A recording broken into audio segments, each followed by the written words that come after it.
Bien, buenas tardes. Esta ayudantía corresponde a la relacionada al motor de inducción o asíncrono. Y antes de comenzar voy a dar algunas generalidades del caso. Cabe recordarles que para que ustedes vean la materia en sí más particular o dado o más a fondo tienen que ver las clases. Bueno, primero que todo se define la velocidad sincrónica, la cual está relacionada a la frecuencia con la que se mueven los campos, ¿sí? El campo con el cual se alimenta el motor. Entonces, la gracia del motor de inducción asíncrono es que el rotor tiene una frecuencia distinta que el estator. Por ende, esto va a generar que la velocidad del rotor nunca sea la misma velocidad que posee el campo giratorio, o sea, el campo magnético giratorio. Para eso, para poder determinar o relacionar esa velocidad se define lo que es el deslizamiento, que sería esto de acá, que si se dan cuenta está relacionado con velocidades relativas con respecto a la velocidad sincrónica y la velocidad del motor en sí, que sería esta. O sea que justamente como está girando el rotor. El modelo circuital del motor de inducción sería algo así, como este que está acá. Este está por fase. Por lo tanto, la entrada tiene que considerarse una tensión de fase. Pero para el caso se están viendo motores que son de tipo trifásico. Así que no vamos a trabajar con este de acá, que si se dan cuenta es muy similar a lo que sería un transformador, porque de hecho eh, existe en el entrehierro se va a generar cierta energía que esa va a ser transferida al rotor.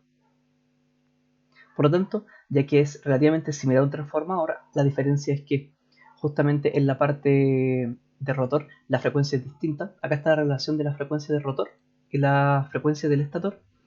Para el caso vamos a trabajar con este modelo que está acá, que si se dan cuenta, la resistencia 2 está relacionada o le afecta al parámetro de deslizamiento. Y eso justamente sucede eh, por transferir o mover esta inductancia y resistencia, referirla a la parte del estator. Así que en realidad no es necesario referirlo siempre, sino que se trabaja con este modelo que está acá. Luego quiero ver el tema de las potencias, que sería revisar este diagrama de acá. Entonces lo que tenemos es la potencia de entrada, que recuerden que es trifásica, así que si el dato de placa, por ejemplo, es 220, ese dato, o sea, la tensión de entrada del dato de placa, y estamos trabajando a plena carga, eso quiere decir que la tensión de entrada sería 220, pero de línea. Así que ustedes tendrían que transformar la fase, por ejemplo, para trabajar con el modelo circuital.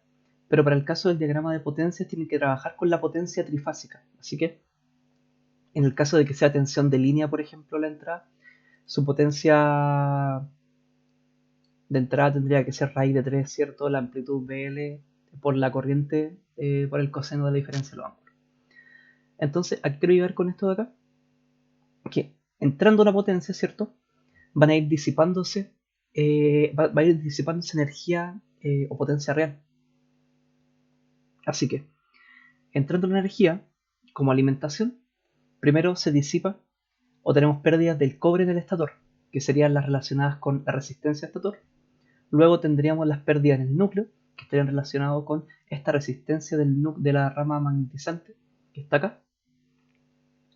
Luego tenemos una transferencia de energía al entrehierro, que es lo que está marcado acá, que sería una energía que va a quedar aquí rondando y va a ser transferida al circuito de rotor. Luego tenemos las pérdidas del cobre de rotor relacionadas con este parámetro de acá. Y terminando justamente con eso, tenemos la potencia convertida, que sería la potencia que es transferida a energía mecánica. Luego tenemos la energía mecánica, ¿cierto? La potencia convertida. A esta le restamos las pérdidas de roce de ventilación, pérdidas varias, que podría ser esta de acá. Luego tenemos la potencia de salida total. ¿Por qué les puede servir esto? Porque, por ejemplo, si en un ejercicio les preguntan cuál es la potencia en el entrehierro, ustedes saben que, si tengo, por ejemplo, la corriente que circula acá, tengo la potencia de entrada, entonces la potencia del entrehierro va a ser igual a P menos, o sea, menos esta y menos esta. O da lo mismo, en realidad puede ser esta menos esta menos esta. O sea, P sería menos la potencia del hierro, sería la potencia de entrada menos la potencia o la pérdida en el núcleo menos las pérdidas en el cobre del estator. Así podrían calcularla. O pueden usar esta fórmula de acá, que si se dan cuenta, la potencia en el entrehierro es justamente la pérdida en esta resistencia que está acá. R2 multiplicado por 3. Y 2 es la corriente que circula por esta rama de acá, que sería la referida de la rama de rotor. La potencia convertida, en este caso, está relacionada con el deslizamiento. Y si se dan cuenta, es igual a 1 menos la potencia del entrehierro. Y por último, si usted necesita calcular el torque electromagnético, o sea, el torque antes, que es justamente el que genera en esta parte de acá la máquina, sin descontar ningún tipo de pérdida, este sería la potencia convertida partido en la velocidad en la que gira el rotor, o esta también es igual a la potencia del entrehierro partido en la velocidad sincrónica. Por último, para el repaso, aquí hay otro circuito equivalente que les puede servir, que la única diferencia es que se agrega la resistencia R2 separada, no está como se muestra acá, y se agrega esta nueva resistencia. ¿Y cuál es la gracia de este otro circuito equivalente? Es que si ustedes calculan la corriente que circula por acá, por la rama referida de rotor, y ustedes calculan la pérdida en este elemento de acá, van a tener directamente la potencia convertida. Bien, entonces el primer ejercicio que voy a resolver es el ejercicio 7 de la guía que subió el profe. Dice que un motor de inducción, rotor bobinado, conexión estrella, estos son los datos de placa, 2,8 volt, 2 polos, 60 Hz, tiene una potencia nominal de 15 HP. Los parámetros del circuito equivalente son tales. Entonces, considerando que el deslizamiento es 0,05, me piden calcular distintos valores. La idea es poder acercarse al trabajo con el motor. Así que los datos del circuito equivalente están acá. R1, R2, ¿cierto? X1, X2 y XM. Y este de acá es la potencia, es una pérdida relacionada al movimiento. Así que esta va a ser considerada para el caso donde tengamos ya la potencia convertida. La vamos a restar por esta pérdidas rotacionales que serían. En este caso de acá no tenemos el circuito no tenemos la resistencia en la rama de excitación, así que voy a borrar este elemento de acá. Este ya no estaría, solamente tendríamos el XM de esa forma. Listo, tenemos entonces definidos los parámetros, no es necesario entonces bueno, los coloqué en esta forma de acá, los tenemos justamente en tabla. Para la primera me dice la corriente de línea. ¿Qué se refiere a eso? Se refiere a la potencia, a la corriente de entrada. ¿Cómo calculo la corriente de entrada? Que sería justamente la corriente que circula por acá. Bueno, lo que podemos hacer es todo este circuito de acá lo condensamos, ¿cierto? Sumando la impedancia y así podemos determinar la corriente por ley de Ohm. Sí, ejercicio en ese caso es sencillo.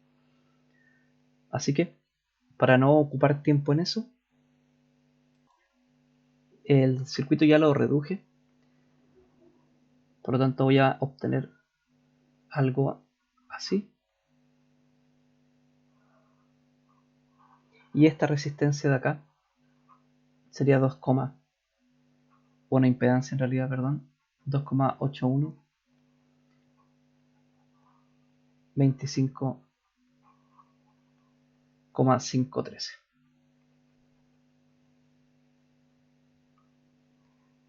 Tengo entonces la tensión de entrada, que es tensión de fase, y por acá circula la corriente,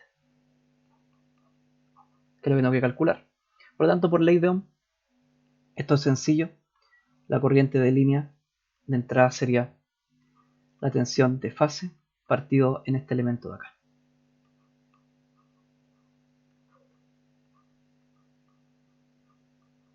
Vamos a considerar que la tensión de fase es la que tiene nuestro ángulo cero, o sea, nuestra referencia. Así que este elemento de acá va a ser igual a, considerando que estamos trabajando plena carga, 2,8 partido en raíz de 3, ya que me están diciendo que la conexión es estrella, por tanto esta tensión de entrada es tensión de línea. Así que transformando la fase simplemente por raíz de 3 por 2,681 ángulo de 25. Así que esta corriente va a ser igual a 44,793 ángulo de 25 menos 25, 513. Esa sería la corriente de línea entonces. Ahora me piden las pérdidas en el devanado de estator. Así que vamos al inciso B. Las pérdidas en el devanado de estator entonces va a ser la pérdida en este elemento R1. Por lo tanto, la pérdida en el cobre de estator va a ser igual a 3 veces, porque recuerden que el modelo es por fase, la corriente de línea que circula, la corriente que circula por esa rama, al cuadrado por la resistencia, que en este caso sería R1, que sería 0,2.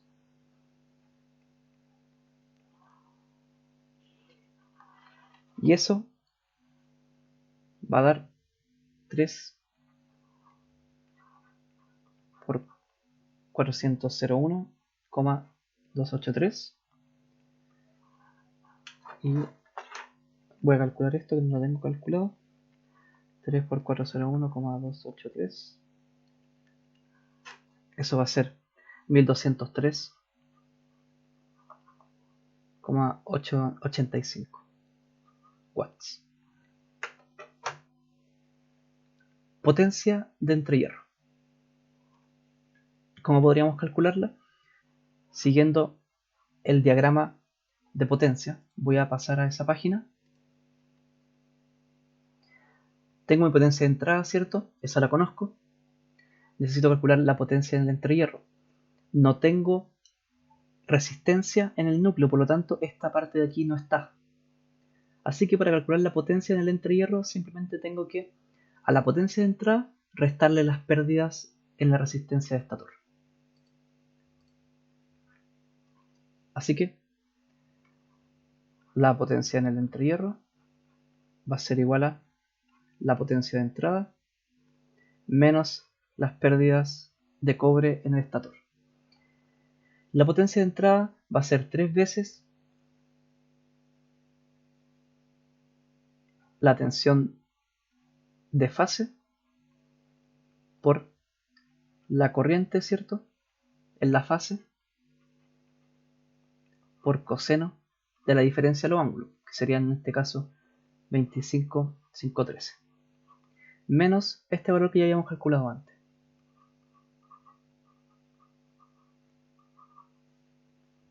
Y esto va a ser igual a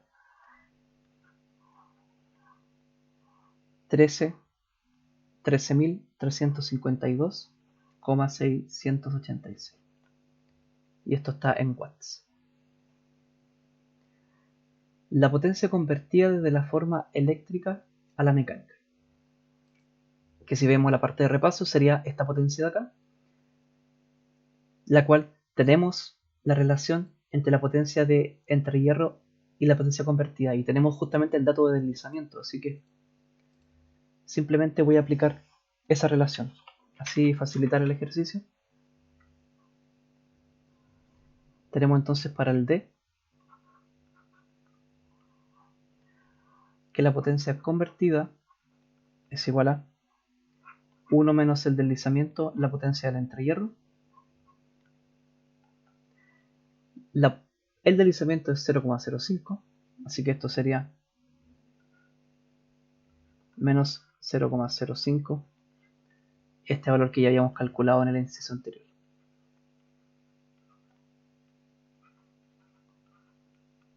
Y esto de acá sería entonces igual a 12.685,052 watts.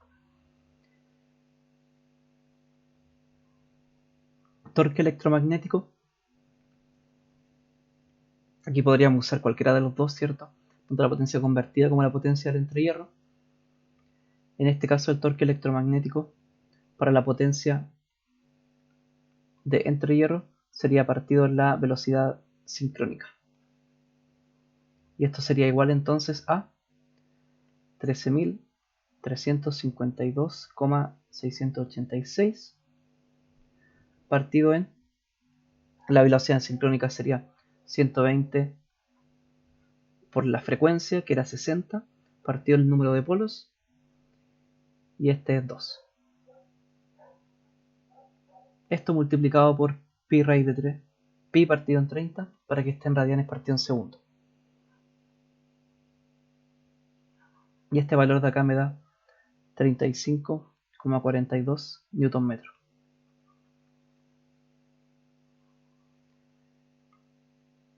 Puse C, esto era D. E. F. Torque de carga. Entonces sabemos que para el caso de funcionamiento como motor, tenemos que el torque electromagnético, o sea, este parámetro de acá, ¿cierto? La inercia, el momento de inercia por la aceleración angular es igual al torque electromagnético menos pérdidas menos el torque de carga. En este caso de acá vamos a considerar que está estable el sistema, o sea, no hay aceleración angular, toda esta parte de aquí va a ser 0.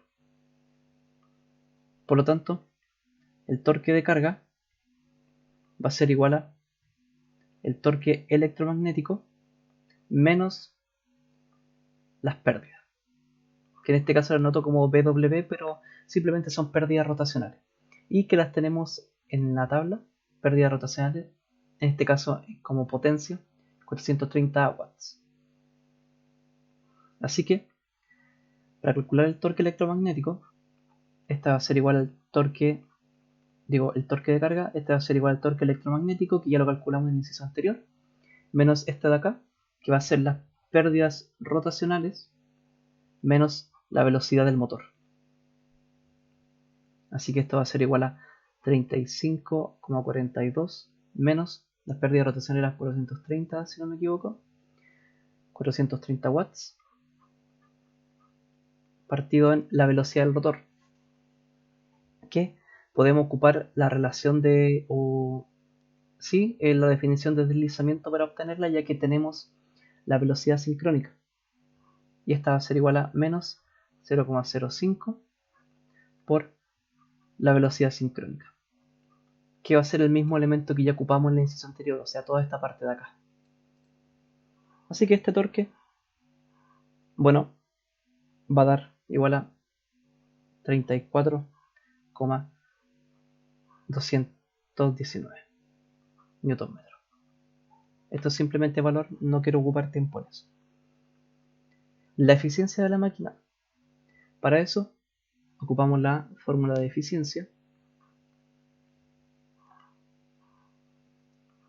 que sería que esta es igual a la potencia de salida menos la potencia de entrada.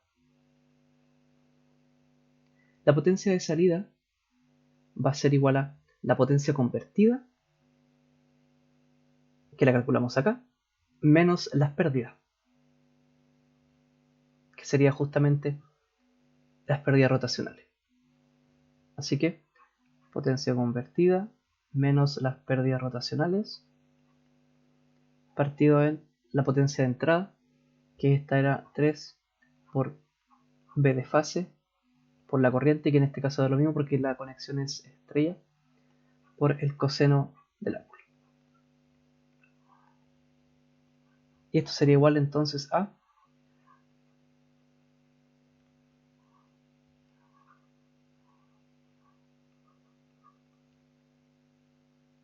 esto de aquí, que ya le resté entonces a esta de acá las pérdidas rotacionales. Y todo esto partido en este elemento que ya lo calculé, que serían 14.556,535.